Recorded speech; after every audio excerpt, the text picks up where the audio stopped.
সপ্তম শ্রেণীর পাঠ্যপুস্তক থেকে আজকের কবিতা ছন্দে শুধু কান রাখো। লিখেছেন অজিত দত্ত। মন্দ কথায় মন দিও না, ছন্দে শুধু কান রাখো।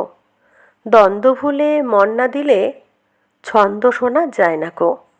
ছন্দ আছে ঝড় বাদলে, ছন্দ আছে জ্যোৎস্নাতে। দিন দুপুরে পাখির ডাকে, ঝিঝির ডাকে ঘোর রাতে।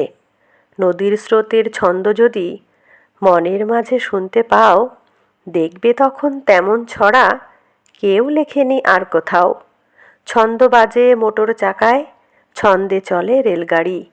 জলের ছন্দে তাল মিলিয়ে নৌকো জাহাজ দেয় পাড়ি। ছন্দে চলে ঘড়ির কাঁটা, ছন্দে বাঁধা রাত্রি দিন। কান পেতে যা শুনতে পাবে, কিচ্ছুটি নয় ছন্দহীন। সকল ছন্দ শুনবে যারা, কান পেতে আর মন পেতে। চিনবে তারা ভুবনটাকে ছন্দ সুরের সংকেতে। মনের মাঝে জমবে মজা, জীবন হবে পদ্যময়। কান না দিলে ছন্দে যেন পদ্য লেখা সহজ নয়। নমস্কার।